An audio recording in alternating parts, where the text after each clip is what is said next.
មនុស្សចំនួន53នាក់បានស្លាប់ដោយសារក្រឡាប់ទុកនៅប្រទេសលីប៊ី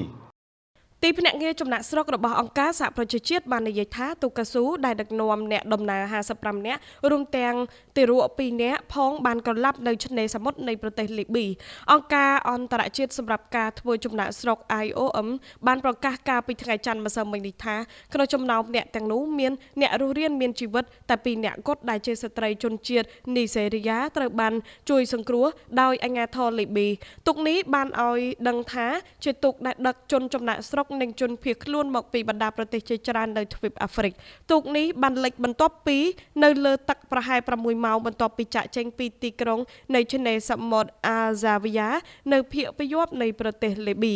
IOM បាននិយាយថាជនចំណាក់ស្រុកជិត500នាក់ត្រូវបានរាយការណ៍ថាបានស្លាប់ឬបាត់ខ្លួនដោយព្យាយាមឆ្លងសមុទ្រមេឌីទែរ៉ាណេពីប្រទេសលីប៊ីមកដល់ឆ្នាំ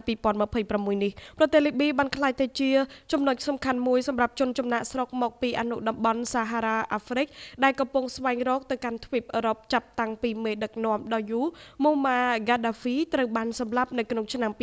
2011អ្នកនៅរស់រានមានជីវិតបានប្រាប់ IOM ថាទូកាស៊ូបានចាក់ចេញនៅម៉ោងប្រហែល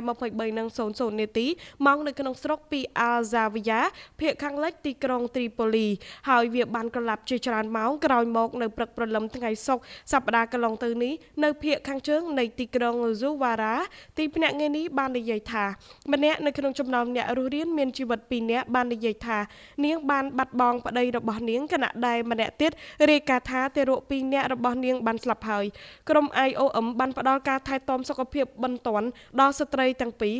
IOM បាននិយាយថាយ៉ាងហោចណាស់គឺមានជនចំណាក់ស្រុកចំនួន375នាក់ត្រូវបានរាយការណ៍ថាបានស្លាប់ឬបាត់ខ្លួននៅក្នុងខែមករាកន្លងមកនេះបន្ទាប់ពីមានការលិចកប៉ាល់ជាបន្តបន្ទាប់នៅកណ្ដាលសមុទ្រមេឌីទែរ៉ាណេនៅអំឡុងពេលអាកាសធាតុរដូវរងាខ្លាំងមន្ត្រីសត្វមនុស្សរបស់អង្គការសហប្រជាជាតិបានព្រមានពីការធ្វើទារុណកម្មការជួញដូរពលកម្មដោយបង្ខំការជំរិតទារប្រាក់និងការរំលោភបំពានផ្សេងទៀតដែលប្រព្រឹត្តដោយតួអង្គរដ្ឋនិងមិនមែនរដ្ឋរួមទាំងក្រមជីវពលផងដែរប្រទេសជាច្រើនរួមទាំងចក្រភពអង់គ្លេសអេស្ប៉ាញណូវែលនិងហ្សៀរ៉ាឡេអូនបានអំពាវនាវឲ្យប្រទេសលីប៊ីបិទមជ្ឈមណ្ឌលឃុំឃាំងដែលក្រមសិទ្ធិមនុស្សនិយាយថាជនចំណាក់ស្រុកត្រូវបានគេធ្វើទារុណកម្មរំលោភបំពានឬសម្លាប់ខ្ញុំបាទអិនរដ្ឋាភិបាលពី Big News